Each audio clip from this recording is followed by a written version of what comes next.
Raiders, not really surprisingly so, they released Derek Carr. The team tweeted out this statement from head coach Josh McDaniels and Dave Ziegler, quoting in part, "We have a lot of respect for Derek Carr and what he has meant to the organization for the past 9 years." Honestly, listening to Derek Carr in the last couple weeks, he might not feel like he was treated the same, but that's for a different part of the conversation.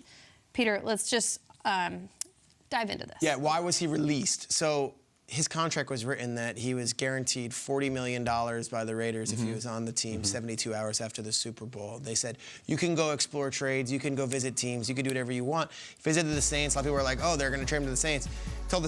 I told the Raiders, I have a no-trade clause. I'd rather just pick anywhere I want to go. You're not going to determine my fate after you treated me the way you did at the end of the season. So respect or not, which is what the statement said, Derek Carr is now a pure free agent and can sign anywhere. He said, I would not allow the Raiders to dictate where I go, and they're certainly not going to get compensation for me. So the Raiders get nothing for Derek Carr. He's a free agent.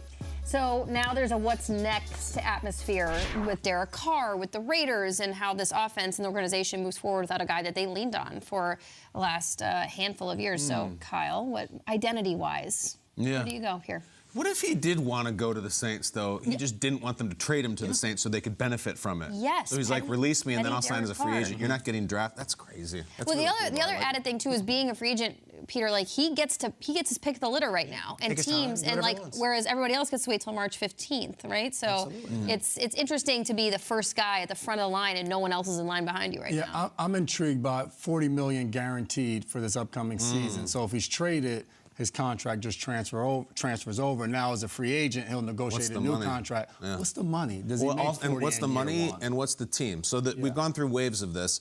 We work here in New York and SNY, and I remember walking through here and seeing mock-ups of Lamar Jackson in a Jets uniform, and everyone was excited about that. And then it was going to be Rodgers, and everyone was excited about that.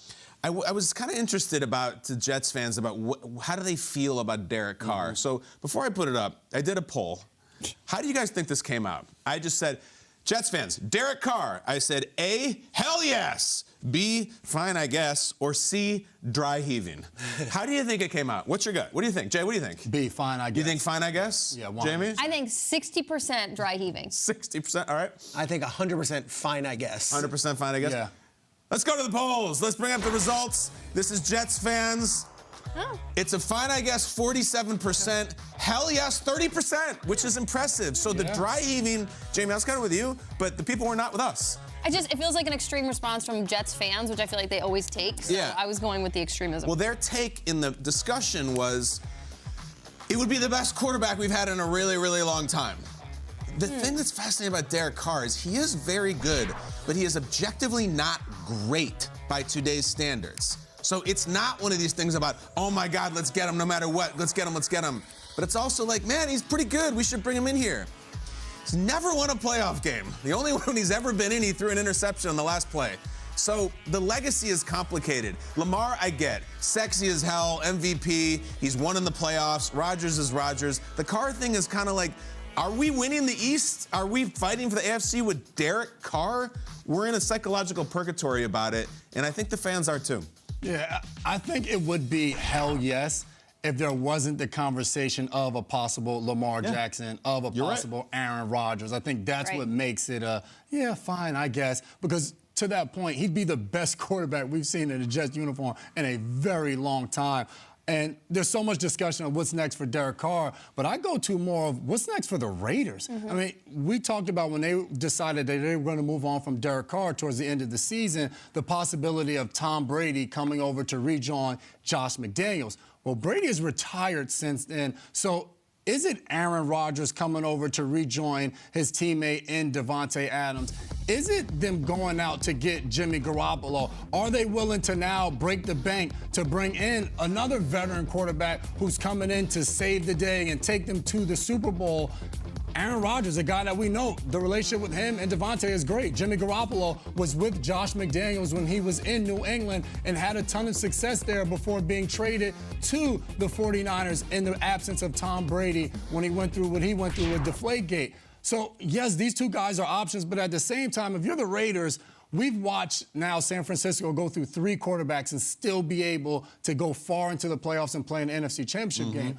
I'm more intrigued to see what Ziegler does. Is it a situation where, hey, I have the number 7 pick in the draft. Do I wait there to get my quarterback? Do I move up? Do I say, you know what? We're going to ride it out with Jarrett Stidham this year, and we're going to continue to build our roster. And when our quarterback comes to us organically, possibly in a second round, later on down in the draft, maybe we wait there and the roster is already set. Similar when you think of Seattle. When they got Russell Wilson, wasn't the top of the draft, but the roster around him was set. They had a running game, they had a defense, and they were able to have a lot of success. I think Derek Carr's in a very good position personally. I think in another year, another offseason, maybe those seats are all filled. But on a napkin basically here, Tampa Bay is going to have a quarterback spot. It'll be him and Kyle Trask battling.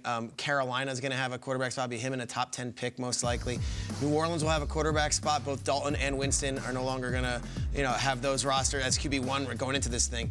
Washington, I mean, is Sam Howell the hands-down guy in Washington? Is Tyler Heineke coming back? Keep going. The Jets, if they do, not get it.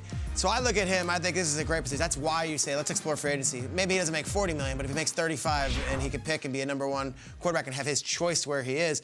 I said the Miami Dolphins yesterday, got crushed for it by Dolphins fans. I'll just say this.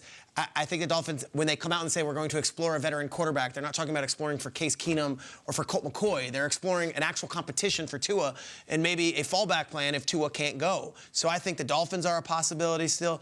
Derek Carr's in a very good position here, but he's going to have to probably play second fiddle to whatever happens after this 4-day darkness retreat from Rodgers. I think Rodgers holds the keys right now on all these teams, and I don't think Rodgers makes sense for a lot of them. I don't think Rodgers is going to be a New Orleans Saint, okay? I don't think Rodgers is going to be a Carolina Panther. I don't see him as a Washington Commander, but if you're the Jets, if you're the Raiders, you're certainly waiting on not the Raiders, but if you're the Jets, you're certainly waiting and seeing how realistic the Aaron Rodgers thing is before you're signing Derek Carr, I think. I think you want to at least see, is there a way? Is there a chance? I think Aaron Rodgers is far superior to Derek Carr at this moment, even though he's older, even though he had, they had similar seasons stat-wise, maybe, if you want to say. Everybody's doing an eye, and yesterday Rodgers on McAfee, and his final comment was about Lambeau, 18 years, it'll always be home. That is something that someone says when they're done. Out. But maybe that's Rodgers, just him messing around. I don't know. But that is a pretty loaded quote. I think, so the Jets also, real quick, connection-wise, Nathaniel Hackett is with the Jets, who is like Rodgers' dude. Yeah. Todd Downing was just signed as an offensive consultant / he was with Tennessee. He's now with the Jets. He was with Carr for years in Oakland when they were together. So you can't just say, all right, well, this guy. So either way, whoever the Jets get, if it's Carr or Rodgers, they both have their guys. They got to trade for Rodgers. And they've got to trade for. It's a very expensive free agent. Yeah. He's very clean. I have an exercise over the next couple of days I think we should do before we enter true off-season territory, which is an urgency factor, a win now magnitude, if you will, because I look at the Jets and I look at the fact that they just swept the Rookie of the Year awards. And while it would be nice and pretty to win next year, I think the Jets need to be on more of a 5-year plan than a 1-year plan. And Rodgers, to me, financially, it doesn't really make sense. He's great, but you don't have a guarantee that he's going to be your guy after 1 year, after 2 years. So even if you were to break the bank and spend and bring it in just to win next year, I think the Jets need to be building because they have the tools currently to go on a great run here. Great coach, great rookies. I think keep building on that and don't bend over backwards to get a guy like Rodgers to come in. The Raiders, to me, are on the opposite side of the urgency scale. I think they have a great defense with guys that they added last year. Josh Jacobs is about to hopefully sign a new deal there. He'll be on his second contract.